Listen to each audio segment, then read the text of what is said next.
Hi everyone, and welcome to my channel.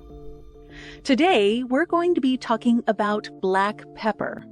Black pepper is a spice that has been used for centuries for its culinary and medicinal properties. It is native to India, but is now grown in many parts of the world. Black pepper is a member of the Piperaceae family, which also includes other spices such as ginger and turmeric. Health benefits of black pepper. Black pepper has a number of health benefits. It is a good source of antioxidants, which can help to protect the body against damage from free radicals.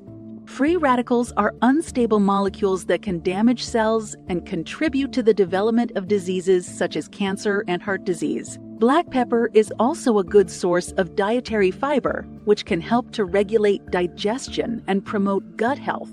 In addition to its antioxidant and fiber content, black pepper also contains piperine, a compound that has been shown to have a number of health benefits.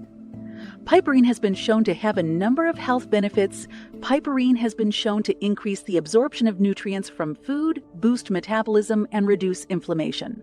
Potential side effects of black pepper. Black pepper is generally safe for most people to consume. However, some people may experience side effects such as heartburn, nausea, and vomiting. If you experience any of these side effects, it is important to reduce your intake of black pepper or stop using it altogether. How to use black pepper. Black pepper can be used in a variety of ways. It is a common ingredient in many dishes, both savory and sweet. Black pepper can also be used as a spice rub, marinade, or tea. In conclusion, black pepper is a versatile spice with a number of health benefits.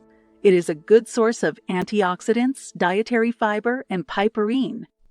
Black pepper is generally safe for most people to consume, but some people may experience side effects such as heartburn, nausea, and vomiting. If you experience any of these side effects, it is important to reduce your intake of black pepper or stop using it altogether. I hope you found this video informative. If you have any questions, please feel free to leave a comment below. Thanks for watching.